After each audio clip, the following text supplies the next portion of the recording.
স্বাগতম MES channel.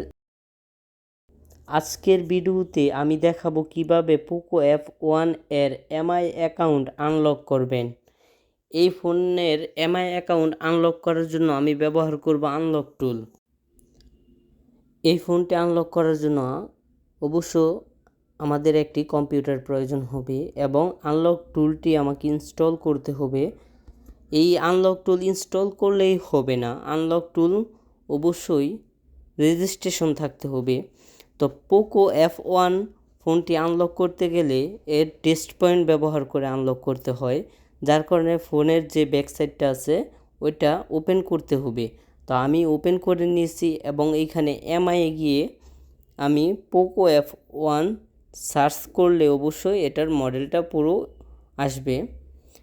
তো এইখান থেকে অ্যাকাউন্টটি ডিসেবল করার আগে অবশ্য আমার যে ফোনটি আছে এই ফোনের ব্যাটারি কানেকশনটি ডিসেবল করতে হবে। ব্যাটারি কানেকশন ডিসেবল করার পর আমি টেস্ট পয়েন্ট ধরি, দেখো তোমাদেরকে দেখাচ্ছি। এখন ব্যাটারি কানেক্টর আমি উঠিয়ে ফেললাম, ডিসকানেক্ট করে ফেললাম। এখন টেস্ট পয়েন্ট ধরতে হবে। টেস্ট পয়েন্টটা ধরে একটু সময় লাগতেছে, অপেক্ষা কর।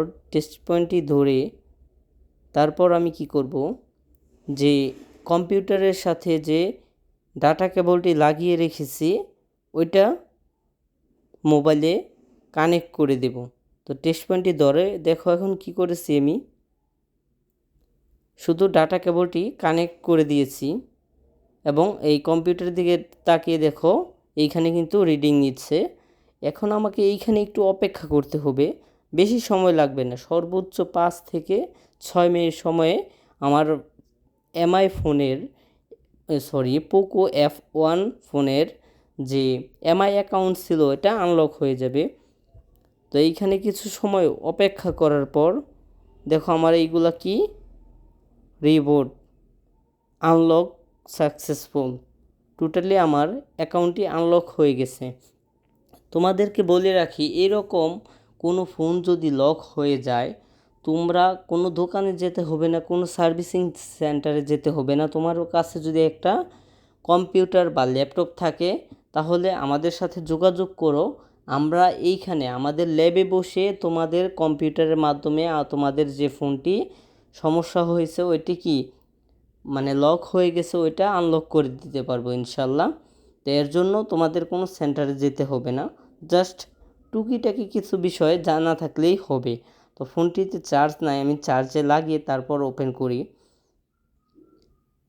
দেখো ফোনটিতে চার্জ হচ্ছে, এখন ফোনটি ওপেন হয়ে যাবে। এই যে ফোনটি ওপেন হয়ে গেছে।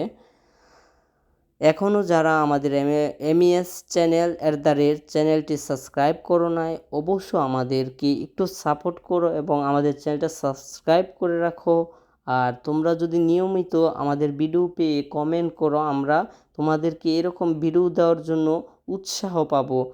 তো বন্ধুরা দেখো MIUI লেখা উঠেছে, তো এটা হলো লোগো এই ফোনের। এখন ফোনটিকে পুনরায় সেট আপ করতে হবে। তো অনেক ফোনে আছে তোমার লক হয়ে গেলে আনলক করতে গেলে কিছু ডাটা রাখা যায়, আর অধিকাংশ ফোনে ডাটাগুলো মুছে যায়, পুনরায় ডাটাগুলা কালেক্ট করে নিতে হয়। তো দেখো আমার ফোনটি কিন্তু টোটালি এখন আনলক হয়ে গেছে। তো আমি নর্মালি এই ফোনটি সেট আপ করবো। এই ফোনটি সেট আপ করার জন্য আমাকে দেখো কিছু ধাপ অনুসরণ করতে হচ্ছে।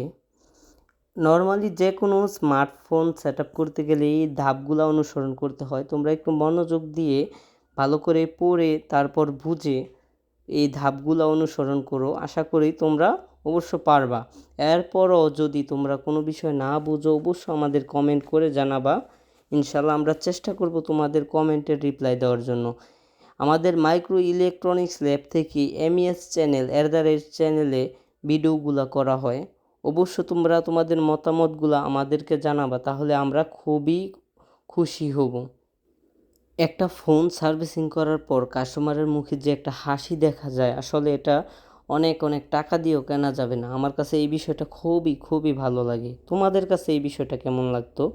যদি তোমরা কোনো দোকানদার হতে কমেন্টে জানিয়ে দাও। এটি খুব সহজ এবং দ্রুত একটি প্রক্রিয়া।